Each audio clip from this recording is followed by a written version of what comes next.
JavaScript or React? Hello and welcome back to Code Emily, and yes, my sweatshirt does have cats on it. Today we're going to talk about where to get started with React, and in that we're going to go into Create React App and what a component is. Let's get started. 3 things that will be helpful in this tutorial are understanding JavaScript, understanding HTML, and knowing how to use the terminal. If you don't understand any or all of those 3 things, don't worry. We're going to cover it all in future videos. One crucial step before doing anything I'm about to cover is to download Node.js on your computer. Check out the link in the description. There are 2 simple choices when getting started with React: Next.js and Create React App. Today we're going to be using Create React App, but in the future I'll be creating videos about how to build with Next.js. If you head over to the Create React App docs, which you'll find a link to in this video description, you'll find this text. The first line uses something called npx. This is a handy tool that helps us build packages based on templates using Node.js. Here we're telling it to use the Create React App package and giving it a name. CD is more than just a compact disk. It's also how you navigate to folders using the terminal. Here you're navigating into the package that you just created. The last command is npm start. This is a really common command when you're using Node, and what it does is it spins up your server locally. Here I'm just going to run each of those commands we just went through on the terminal. Now we have an app running on localhost, and it should look like this.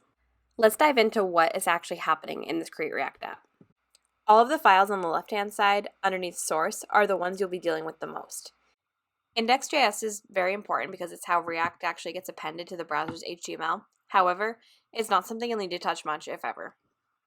When you first get your Create React app up and running, app.js is where you want to start. It's where all of the code for that spinner on the page you saw lives.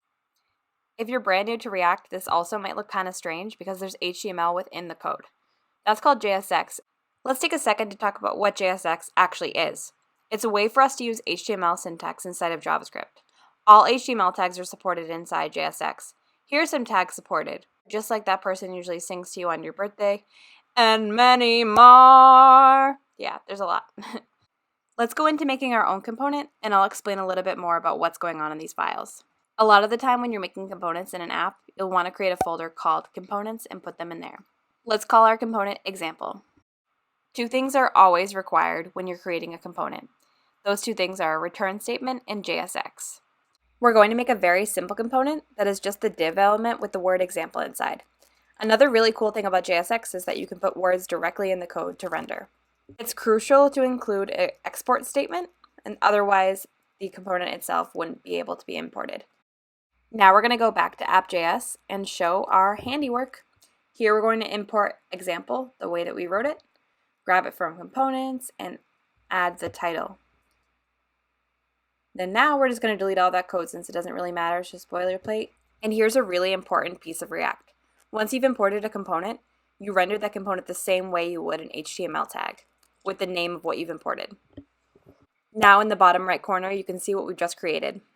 Thanks so much for watching. I'm so excited that you're here. You made it to the end. Me and Evie both appreciate you. Evie is my dog, if you're not sure yet. And here she is. Yes, love her so much.